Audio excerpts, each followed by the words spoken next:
This is a cheap way of crossing the channel, but there is one caveat. Looks like we're going up the ramp then. We can't go up there. Hello and welcome back to the Vaux Wizard channel. Well, summer is nearly here, and for me, and I'm sure a lot of you guys, that can only mean one thing: it's road trip season. And this year we have a new car on the fleet, the Audi R8 Spyder. There aren't many better cars to do a road trip in, with the roof down and that NASCAR V8 rumble in the background. But there is one better car, and that is the Porsche Boxster, because it's got a lot more storage space. It's much better for road trips, and it's actually smaller overall as well, so much better packaging. But I'm determined this time to take this car abroad. I didn't do that with my R8 V8 Coupe, so we spent a lot of time planning the packing, and I think we are good to go.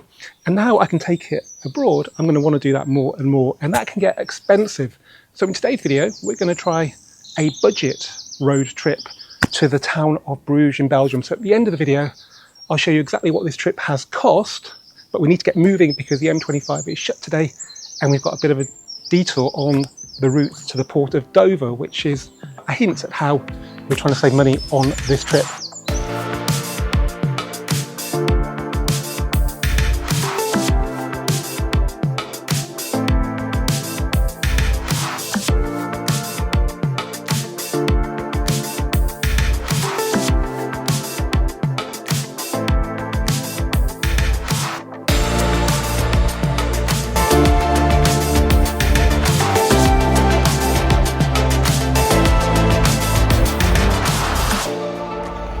Okay, well, we made it to Dover. It is 1:45, so that's actually exactly 4 hours, 30 miles to the gallon, and I will show you the distance. It's not just down the hill into Dover. 3 hours 43. To save money, we went to a Tesco petrol station just outside the docks on the top of the hill, where we got unleaded for about 153.9 or 155.9. It's super anyway. And we got a Tesco meal deal, which includes a Costa and a snack and a sandwich, obviously. £3.40. So probably on a ferry you might be looking at 10 quid for the £3.40 meal deal. So a good way to save some cash. Now we just have to hope they're going to let us on the boats, because there's a bit of a complication to this booking that means that we've got it for 99 quid return, but there might be a problem with that. We'll see when we get through border control. Look, there are the white cliffs. This is a cheap way of crossing the channel, but there is one caveat. So we don't book well ahead. We look at the weather and then we book in the week before usually. And Eurotunnel was about £270, and the ferries were about £164. But if you book a 3-day trip, you can do this trip return for £99. The only problem is that you can't book a low car on this special offer. But if you pay full price for these crossings, which is £164, yeah, you can book a low car. But for some reason, DFDS have excluded low cars from this special offer.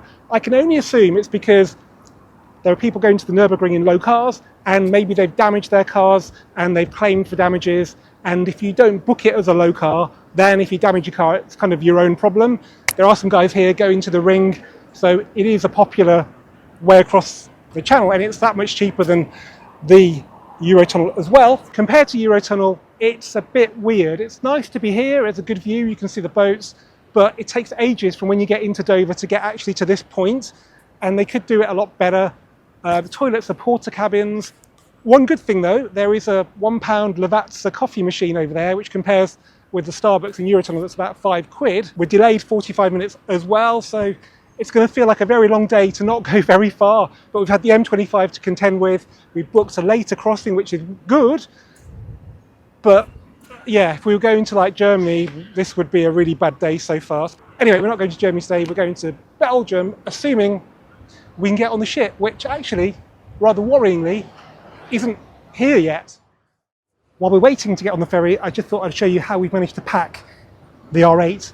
Now, I went onto the R8 forum and there were some guys talking about bags that fitted. One was from Patagonia, but I couldn't find one in the UK that was the size they talked about.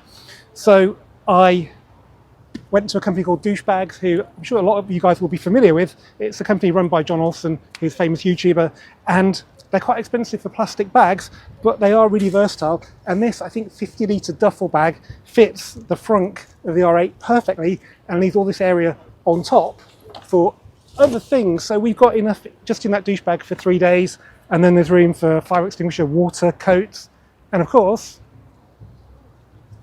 the camera gear that I have to lug around on these trips.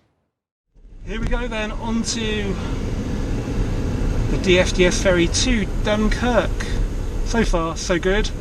There's a very nice man who was talking to people, telling them we're a bit delayed. He said the ramp angles actually are affected by the tide. There's a fluorescent man here who's looking a bit concerned. Is he going to send us down there? No. No. Looks like we're going up the ramp then. We can't go up there.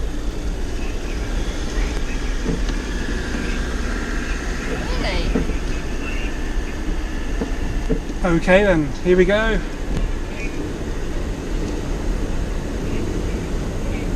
So if you haven't booked a low car, this is what you have to do. The Porsche have done it okay. This is the bit that worries me though. Kate's bracing herself.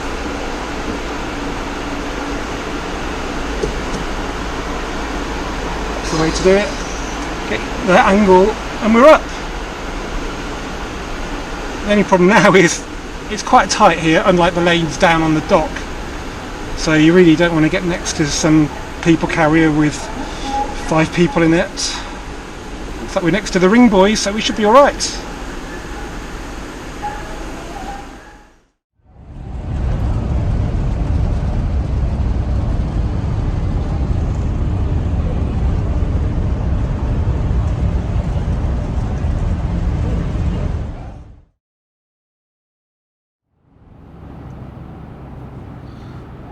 Well, that was interesting. You can get delays anywhere, airports, Eurotunnel, ferries, but we are about 90 minutes later than where we should be. We started off late and then there was delay getting unloaded because there was a container ship coming out of the port and we had to go really slowly past it, probably because we were late and the schedules coincided. So that's not good, but luckily we don't have far to go. We've got 90 minutes now. It's actually 6:30 local time. This is the time when we want to be getting to the hotel at the very latest. So we just have to tell ourselves it's actually 5:30. I'm obviously got my wife Kate with me on this trip. Hello. And so yeah, let's say 5:30. So we're going to get there at 7 o'clock UK time, which is just about okay. We're going to get out of the hotel really quickly as well and go into town in Bruges and get some budget food. But now, yeah, let's get to the budget, but not so budget hotel, which I'll explain when we get there.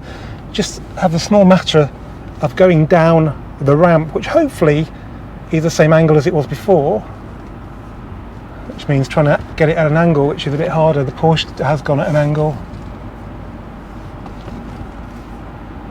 There's not really much room to manoeuvre.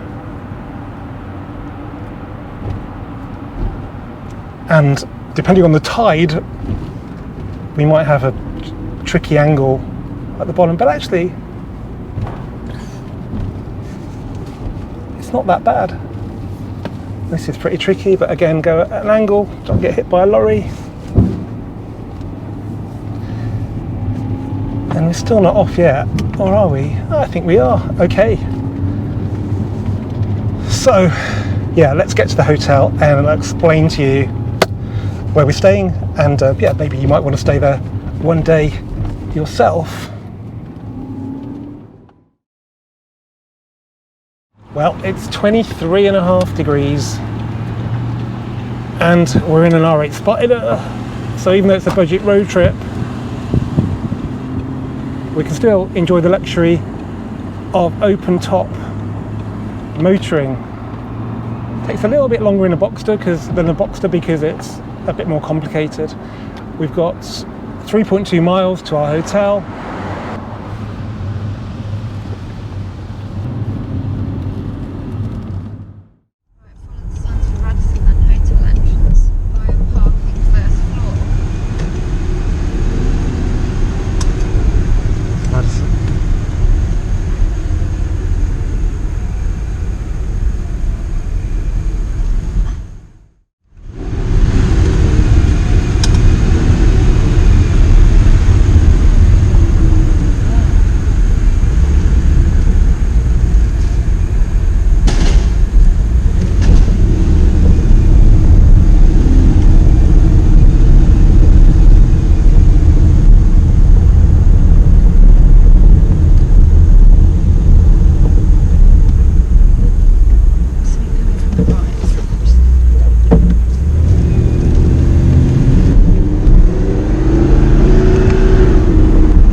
this it?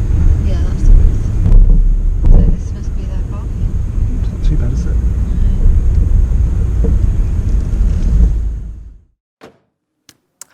Well, this is where we're staying. It's called the Radisson Blu, and it's about 15 minutes walk into town, but it's a nice walk, which I'll show you shortly. There's plenty of parking, as you can see. It's quite cheap at €650 per night. And importantly for you guys, the ramp angle is actually pretty shallow, so I'd be okay in my GT4, for example. Now, you may be wondering why I'm calling this like big posh hotel a budget choice, but you can stay here if you book at the right time and directly via the Radisson website for just €99 per night. Admittedly, our room is a little bit more expensive than that, so let's go upstairs and we'll give you a quick tour of it. Okay, this is our room on the 8th floor. We're on the northeast corner of the hotel. That is quite important, but I'll explain why shortly. This is the bathroom. It's got a shower and a bath. You can probably do without the bath normally, but you want to have it in this room for one very good reason, which I will show you now. Just open these doors, which are also full-length mirrors, and you can sit in the bath and enjoy the view of the main sights in Bruges. Is it worth paying a premium for? Well, yeah, I think it is once. Let's go into the main bit of the room. It's a bit of a funny shape because we're on the corner of the hotel here. We've got a kettle and a coffee maker. We've got a couple of USB ports for charging, which are always useful. We've got a big bed, and then a little bit of a sofa, a chair, a table here. And I guess this is the main reason why you want to pay a premium for a premium room. We're looking towards the old town of Bruges. There's some of the main spires there. Down here, by the way, is the car park. As you can see, there is loads of room, and it's really easy to park here. I think it's pretty safe, like most places in Belgium. If you don't fancy the walk, which is about 15 minutes down there, you can get a bus from the end of this car park that's free, a free courtesy bus into town. But it's a lovely walk, as we will show you right now. So come out of the hotel and make a left. You don't have to go down the steps. There's a walkway all the way down there on top of another car park you are at this point. Okay, within a couple of minutes you'll get to this bridge. Unless you want to go to the kebab shop, which is down there, this is the best way to come, which will bring you to I guess the central plaza, well, for the train station anyway, which is just here. Weirdly, it's got a B symbol, presumably for Belgium, that's almost identical to the one used by Bentley. You don't have to head for the pedestrian crossing over there. Now this is the pedestrian crossing that goes across the ring road. By the way, if you're driving, you'll come from this direction and you'll be looking to turn right into that car park over there. They make this funny ticking noise, which sounds like the tappets on a Mark II Golf. Okay, once you've crossed the ring road, you have to go over this river. But once you've done that, then you can go whichever way you want.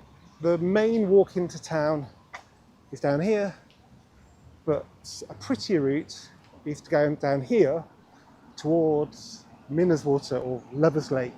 If you make a left when you're about to enter the park, you can come down this walkway towards the city centre. This is Lovers Lake, and there's only one thing to do when you're here. Okay, after Lovers Lake, you get to this area where a couple of the canals converge, and it's quite popular with tourism. And then you can also see boat trips, which are a really nice way to see Bruges, particularly on a warm day, because it's much cooler on the water. And usually there are some horses here.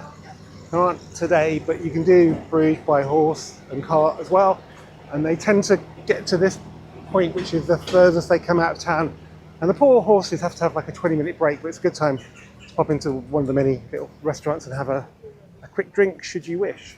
At this point, you can go up there, which is nice, or down here. As you can see, there are loads of shops, some of them selling tourist tat, although it's not as tatty as in some tourist places. And then if you make a left, you end up on this street, which is again a mixture of restaurants and souvenirs.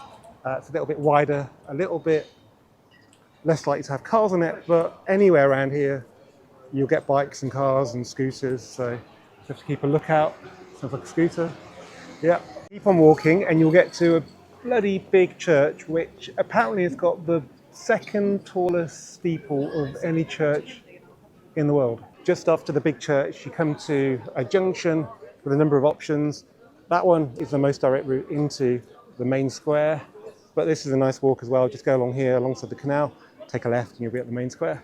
Okay, we took the middle of those three roads, which brings us to this very pretty square with loads of shade, which hopefully you'll be needing if you get the weather like we got. And then just up there is like the main shopping street in Bruges with loads of big brands on it. You can see Orange and Etam. Trust me, that is a big brand in Europe. And take a right here.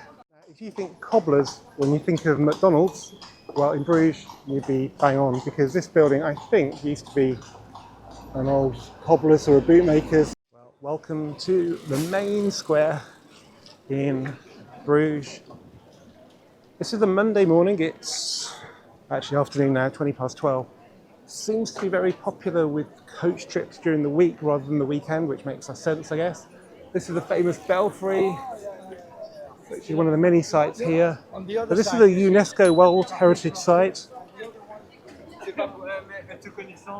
And it's just got a really nice vibe. It feels like Bavaria or Austria, but it's only 60 minutes from Dunkirk, 90 minutes from Calais. And yeah, it's a really, really special place. So right now to climb the 400 steps up there.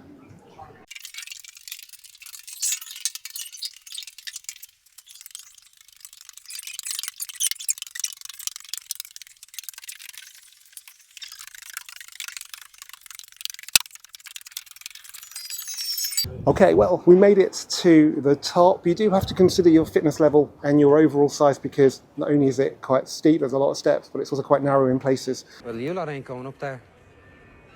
Pardon me? Why? I mean, it's all windy stairs. I'm not being funny. What exactly are you trying to say? Is there a bunch of elephants? So actually just over there, you can see the Radisson looking sort of southwest, I think. Just be careful when you come up here, because every 15 minutes these bells chime and they play tunes. They're kind of a bit out of tune.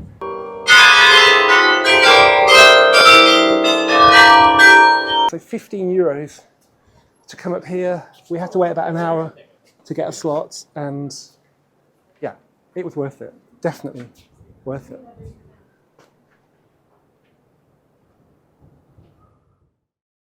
Now, it can be very expensive to eat out in Bruges because it's a tourist centre, but don't worry about that. You can still eat here on a budget. Today, we've been to a Greek street food takeaway called The Olive. They've also got a restaurant as well. And I bought this wrap, which has got a beef teki, they call it. It's like a beef minced sausage. In there, we've got some tzatziki, we've got some chips. And this is €7.90. And even on this busy Sunday, there's a free bench we can sit on and enjoy the tourist sites.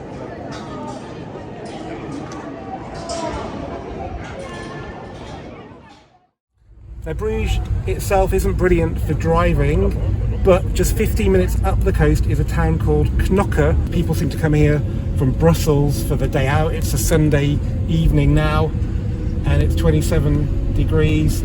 And if you like beaches, and who doesn't like beaches? Well, when it's a warm day and the sun is out, some of the beaches on the northern coast of France, Belgium, and actually Holland, just literally just like half a mile up the road there, are incredible. It's very unusual to see colours on cars in Belgium, particularly Porsches, but this dealership here in Knokke seems to have brought up all the funny colour Macans coming out of the factory, wherever that is. It's probably not Stuttgart. And here we have a very strange thing where we have a beige RS3, but not only that, we have a Bentley dealership butchered up with Audi. But check this out, €77,500. That's a lot of money for a beige car. Check that out. It's just gone 9 o'clock on a Sunday night. It's still a lovely day, 25 degrees-ish. That's a hotel where Clarkson stayed when he did the McLaren P1 at Bruges. And yeah, in Bruges on a Sunday night, it's actually really rather pleasant. A lot of people seem to come here for day trips, so in the evenings it thins out a lot. And obviously now this time of year we've got daylight till probably about 9:30, 10:15, so it's a really great time to just wander around and see everything in a relative calm. If you get a bit bored of Bruges and you want to have a drive out, it's really easy to get out of Bruges from the Radisson because it's on the ring road.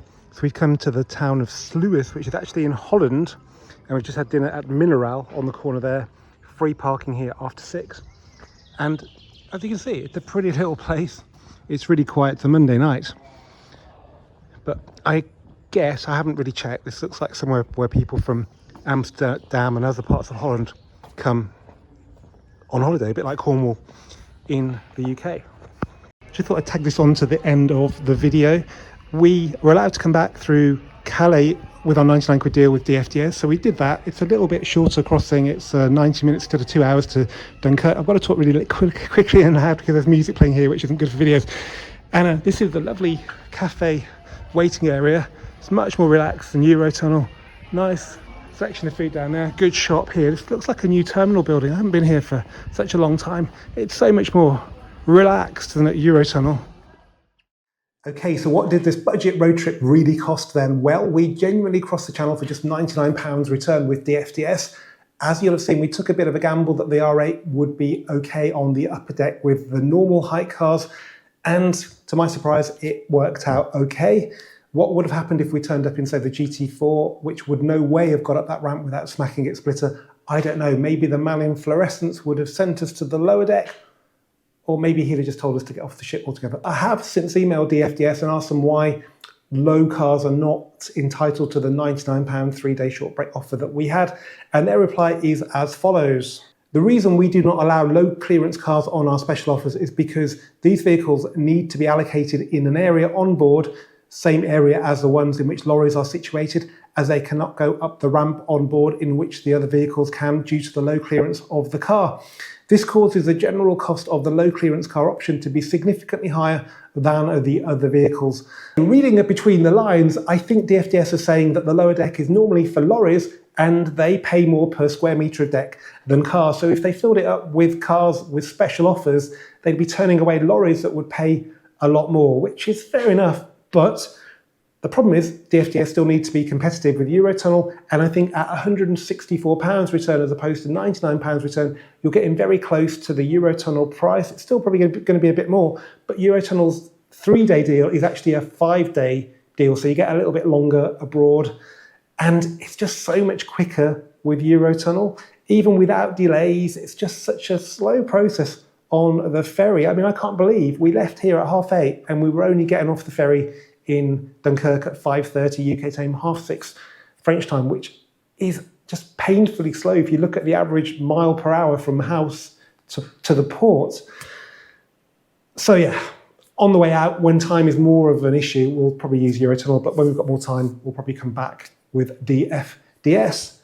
Now on to the hotel. When we booked, which was a few days before we arrived, we could have had the Sunday night for just €99 in a standard room without breakfast, without parking. But we had a superior room and we stayed from Saturday to Monday. So we had 3 nights, including the Sunday. This, with breakfast, this brought the average night rate to about €200, which was about £552 in total. So that's 3 nights in a superior room with breakfast and with parking. So you can do that a lot cheaper, but we booked based on the weather, and that happened to coincide with a really busy weekend in Bruges. So the Saturday night was really expensive.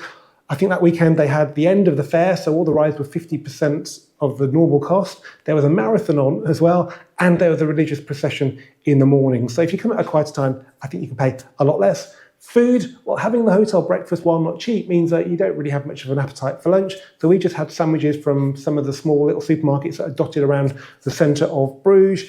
Restaurants are quite expensive. On our first night, because we were so late, because of the bloody ferry, we couldn't go to our favourite places. We ended up going to an Italian that had really good reviews, but we paid £38 for one not very heavily dressed pizza that arrived cold and a small mozzarella and tomato salad, a water and a beer, and that didn't seem like particularly great value, so I'm sure you can do better than that. The Radisson has a list of restaurants it recommends in its foyer, one of which is the restaurant version of the street food that we had. It's called the Olive Tree, but it's a sit-down restaurant. The food's much more, like you'd have in a restaurant there.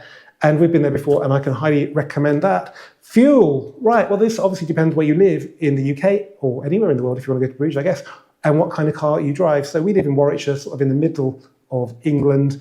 It's about 180 miles to Dover, actually probably 190, and we took a V8. You can obviously do cheaper than that, but I think the V8 in an R8 Spyder is worth fueling on this kind of trip, because once we got to Bruges, every trip we did with the roof down, pretty much all the way back to Calais as well, until we hit a rainstorm in Dunkirk on the way back. So we got our money's worth from the convertible bit. It's a special car. It's nice to drive around in a nice area where people actually appreciate cars like that and don't sort of give you rude hand signals like they might do in the UK. So yeah, I've got no problem with that, but you can do it for a lot cheaper. We spent £150. Also, we drove out of Bruges on 2 occasions to the coast. If you don't do that, if you live nearer to the channel, if you have a more economical car, fuel actually is going to be a negligible cost of that trip. We also had to pay £250 to cross the Dartford Bridge, which was money well spent because the M25 was closed between Heathrow and Gatwick. So, say you get the cheap deal at the hotel, that's £88.75 per night. That's £266.25, £152.50 for fuel and the dart charge, and 99 quid for the ferry, £60 per day for 2 people for food, including breakfast at the hotel. That comes to not too bad, £697.75 all in, which I hope you'll agree is not bad value to just go and see a nice part of Europe, and actually as a first trip after a very long and wet winter. Yeah, I think it was money well spent. As ever, guys, thanks for watching this Volkswagen video. Keep subscribing, keep commenting, and I'll see you for the next one very soon.